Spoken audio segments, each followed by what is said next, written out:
మాజీ IPS officer, AP intelligence మాజీ chief AB Venkateswararao గురించి ప్రత్యేకంగా పరిచయం చేయాల్సిన అవసరం లేదు. వైసీపీ ప్రభుత్వ హయాంలో రెండుసార్లు సస్పెన్షన్కు గురై వార్తల్లో నిలిచారాయన.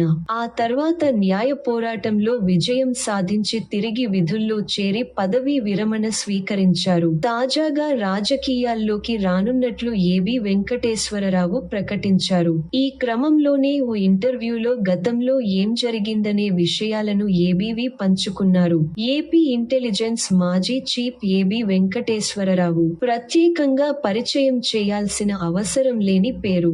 వైసీపీ ప్రభుత్వం హయాంలో ఏబీ వెంకటేశ్వరరావు పేరు తరచూ వార్తల్లో నిలుస్తూ ఉండేది. ఈ క్రమంలోనే ఓ ఇంటర్వ్యూలో వైఎస్ జగన్ గురించి, చంద్రబాబు గురించి కీలక విషయాలు వెల్లడించారు ఏబీ వెంకటేశ్వరరావు. ఇటీవల రాజకీయాల్లోకి వస్తున్నట్లు ప్రకటించిన ఏబీ వెంకటేశ్వరరావు అందుకు కారణాలను కూడా వివరించారు.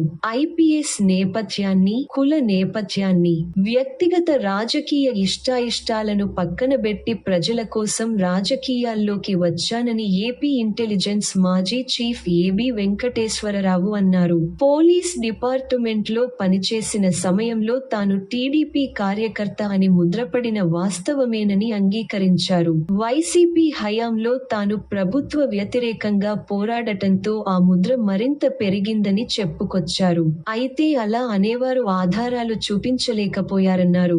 వైఎస్ జగన్ కు తానంటే ఎందుకు కోపమో ఇప్పటికీ తెలియదని ఏబీ వెంకటేశ్వరరావు చెప్పారు. వైఎస్ జగన్ సీఎం అయిన తర్వాత ఎన్నోసార్లు ఎంతో మంది ద్వారా జగన్ ను కలవాలని ప్రయత్నించానని, కలిసి నమస్కరించి వద్దామని ప్రయత్నించానని చెప్పారు. కానీ ఎంతమందిని అడిగినా వైఎస్ జగన్ తనకు అపాయింట్మెంట్ ఇవ్వలేదన్నారు.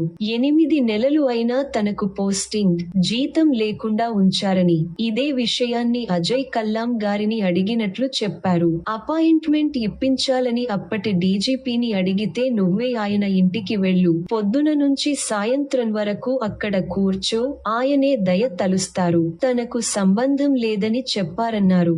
దీంతో దానికి తాను అంగీకరించలేదని ఏబీ వెంకటేశ్వరరావు చెప్పుకొచ్చారు. ఎక్కడో చోట పనిచేస్తా పోస్టింగ్ ఇవ్వాలని అప్పటి డీజీపీ గౌతమ్ సవాంగ్ ను కోరితే ఆయన పట్టించుకోలేదన్నారు. ఆ తర్వాత తనపై అభియోగాలు మోపారని చెప్పుకొచ్చారు.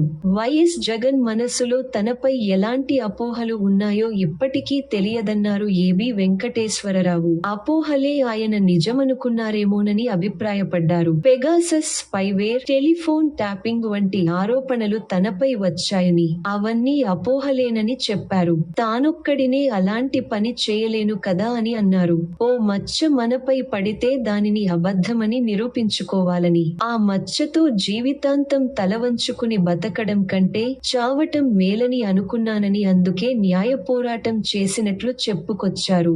న్యాయ పోరాటం సమయంలో రాజ్యంతో పోరాటం వద్దని తనతో శ్రేయోభిలాషులు చాలా మంది చెప్పారన్నారు. వైఎస్ జగన్ ప్రభుత్వంతో న్యాయ పోరాటం సమయంలో టీడీపీ అధినేత చంద్రబాబు నుంచి మోరల్ సపోర్టు అందిందని, 1-2 సార్లు చంద్రబాబు తనకు జరిగిన అన్యాయం గురించి ప్రస్తావించారని ఏబీ వెంకటేశ్వరరావు చెప్పారు. మోరల్ సపోర్టు ఉందే కానీ ఎలాంటి ఫైనాన్షియల్ సపోర్టు తాను అడగలేదన్నారు. చంద్రబాబు ప్రభుత్వంలో అన్నీ తానై వ్యవహరించాననే వార్తలు అబద్ధమని, చంద్రబాబు ఒకరిపై ఆధారపడే రకం కాదని ఏబీ వెంకటేశ్వరరావు చెప్పారు. పోలీస్ వ్యవస్థలో ఎవరి పని వారు చేస్తారని తెలిపారు. వైఎస్ జగన్ సీఎం అయిన తర్వాత తాను చంద్రబాబుకు దగ్గరగా ఉంటానని, ముఖ్యమైన పోస్టులు ఇవ్వొద్దని కొంతమంది పోలీస్ అధికారులే జగన్ తో చెప్పిన మాట వాస్తవేనని అంగీకరించారు.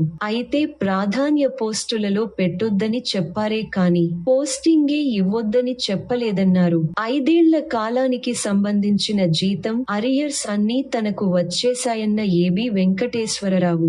జగన్ ప్రభుత్వం నిర్ణయం కారణంగా తనకు పనిచేయకుండానే జీతం ఇచ్చినట్లయిందన్నారు. 2019 ఎన్నికల్లో టీడీపీ గెలుస్తుందని తాను చంద్రబాబుకు రిపోర్టు ఇచ్చాననే వార్తలు అవాస్తవమని, అవన్నీ వట్టి అపోహలేనని ఏబీ వెంకటేశ్వరరావు క్లారిటీ ఇచ్చారు. కమ్మ కులానికి చెందిన వాడిని కావడం కూడా వైఎస్ జగన్ హయాంలో తనను పెట్టడానికి ఒక కారణం కావచ్చన్నారు. ఉద్యోగ రీత్యా చంద్రబాబు చంద్రబాబు ముఖ్యమంత్రిగా ఉన్న సమయంలో ఆయనతో సన్నిహితంగా ఉండాల్సి వచ్చిందని, అది కూడా జగన్ కోపానికి కారణం కావొచ్చని చెప్పారు. సిట్టింగ్ ఎంపీని పోలీస్ స్టేషన్లో కాళ్లు విరగ్గొట్టారని, దేశ చరిత్రలో ఇలాంటిది ఎప్పుడూ జరగలేదన్నారు. కోడికత్తి శ్రీను, డ్రైవర్ సుబ్రహ్మణ్యం కుటుంబాలు చితికిపోయాయన్న ఏబీ వెంకటేశ్వరరావు, వారిని తిరిగి నిలబెట్టాల్సిన అవసరం ఉందన్నారు.